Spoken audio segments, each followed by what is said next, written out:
Hello hello Facebook. आज फिर से मैं रेवरेंड सुधीर चौहान आपसे रूबरू हो रहा हूँ और आपको कुछ मालूमात, कुछ जानकारी यहाँ पर देने जा रहा हूँ।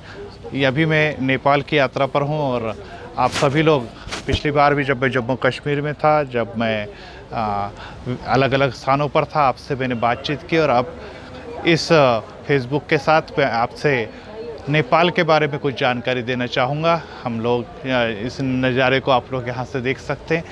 ये नेपाल का नज़ारा है। नेपाल के बारे में कुछ लोगों को ऐसा लगता है नेपाल मतलब हिमालय, नेपाल का मतलब है बर्फ़ों की वादियाँ, नेपाल का मतलब है माउंट एवरेस्ट, नेपाल का मतलब है काठमांडू के स्तूप। लेकिन खूबसूरत इस प्रकार की हरियाली के बारे में लोगों की सोच जरा ये रहती है कि शायद यहाँ पर ऐसा कुछ ना होगा। लेकिन अब मैं जो एक दूसरे नेपाल को आपके सामने पेश करने की कोशिश कर रहा हूँ, उस नेपाल के बारे में आप लोगों ने जान लेना बहुत ज़रूरी है। नेपाल एक बहुत ही खूबसूरत ऐसा देश है और इस खूबसूरती के विशेषता ये है कि नेपाल जो है वो भारत का पूर्वोत्तर या ऐसा या उत्तर की तरफ हिमालय में घिरा हुआ या चारों तरफ से हिमालय की वादियों में बसा हुआ देश है, जो भारत का बहुत ही करीबी है। क्योंकि सबसे महत्वपूर्ण बात यहाँ पर यह है कि नेपाल ये हिंदी भाषिक लोगों का है। भले ही यहाँ की भाषा नेपाली भाषा है, लेकिन फिर भी इन भाषा में हमें ये बात दिखाई देती है कि नेपाली लोग जो है सभी भारतीय भाषा से अवगत है। नेपाल एक छोटा सा राष्ट्र है जिसके लगभग 7 प्रदेश है और इस 7 ही प्रदेशों में से कुछ प्रदेश जो बहुत गरीब है। नेपाल की यात्रा करने के लिए हम लोग कई रास्ते हैं, जैसे कलकत्ता से होते हुए हम लोग सिलीगुड़ी पहुंचेंगे और सिलीगुड़ी से आगे जैसे और आगे जाकर हम नेपाल में प्रवेश कर सकते हैं। उत्तर प्रदेश से अगर हम जाना चाहें तो गोरखपुर, और गोरखपुर से भी हम लोग मोटर की सहायता से या रोडवेज़ की सहायता से नेपाल में पहुंच सकते हैं। हम लोगों ने मुंबई से एयरवेज जो था वो डायरेक्ट काठमांडू के लिए पहुँचे। लगभग यहाँ से 2 घंटे दिल्ली और उससे आगे अगर हम जाएंगे तो लगभग 1.5 घंटे या पौने 2 घंटे काठमांडू। इस प्रकार की यात्रा करते हुए नेपाल पहुँचे और ये नेपाल की खूबसूरत वादियों का नज़ारा आज हम यहाँ पर देखने जा रहे हैं। तो हम यहाँ पे रुकते हैं और अगली वादियों में आपसे फिर से बातचीत करेंगे।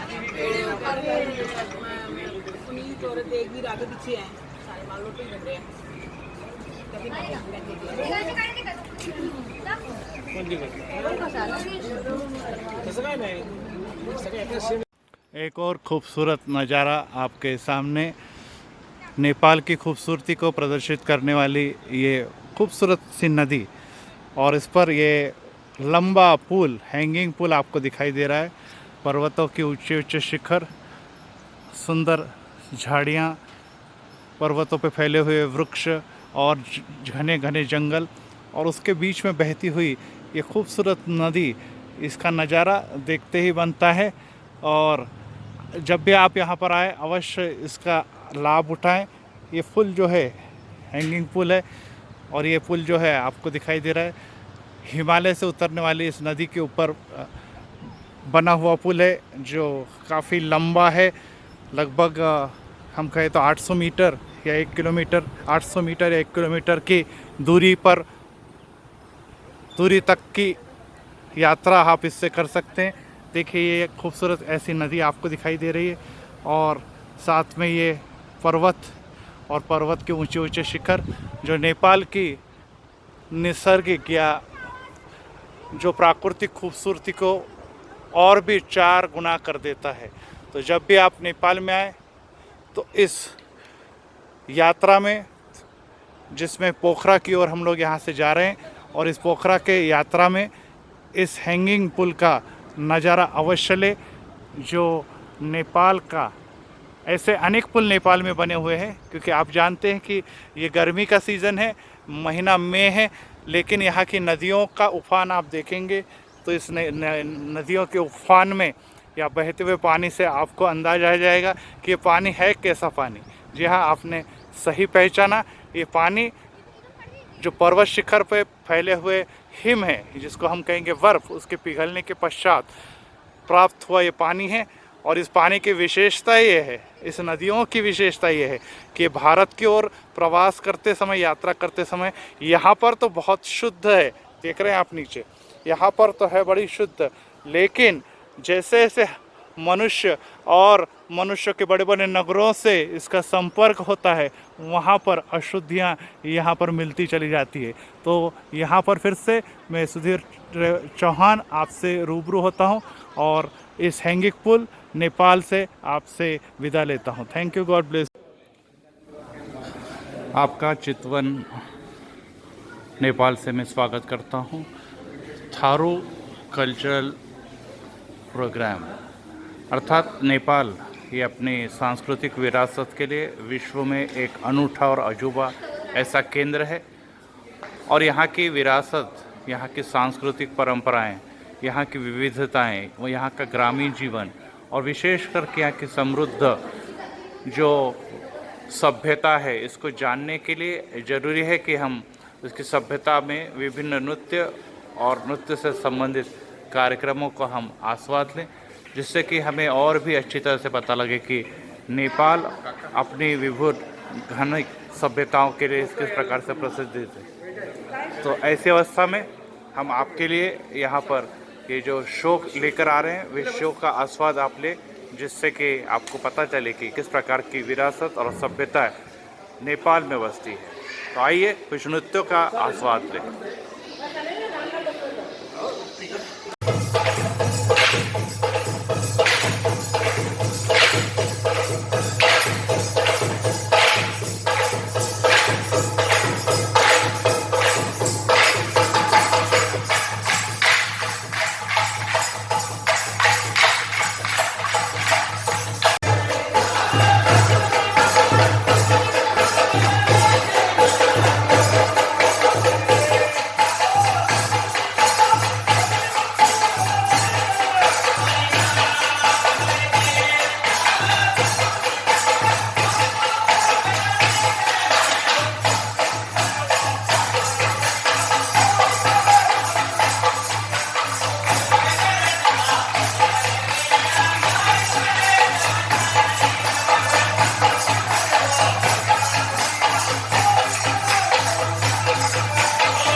आपने आज यहाँ पर दिन भर हमारे साथ एंजॉय किया फेसबुक लाइव की ओर से।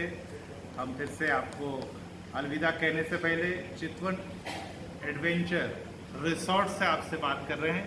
आज आपने चितवन नेपाल के कल्चर शो इसे भी आपने देखा और साथ में यहाँ पर एक बहुत ही खूबसूरत रिसोर्ट है जिसमें हम यहाँ पर स्टे कर रहे हैं, उसमें से मैं आपसे रूबरू हो रहा हूँ। नेपाल ये चट्टानों से, नेपाल ये पहाड़ियों से, नेपाल ये वन से और नेपाल ये कितनी घनी संस्कृति से घिरा है, इसका परिचय आपको कल और भी आगे देंगे।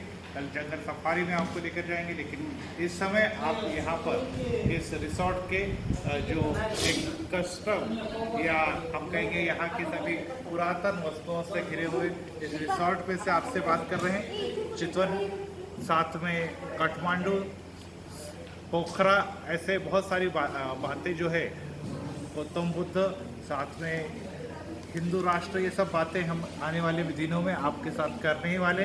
लेकिन आज यहीं पर रुकते हैं और यहाँ से reverend Sudhir Chauhan with Ojas cameraman, Ojas production, जो आपको अब तक विविध बातों से परिचित करा रहा है, उनके साथ गुड नाइट।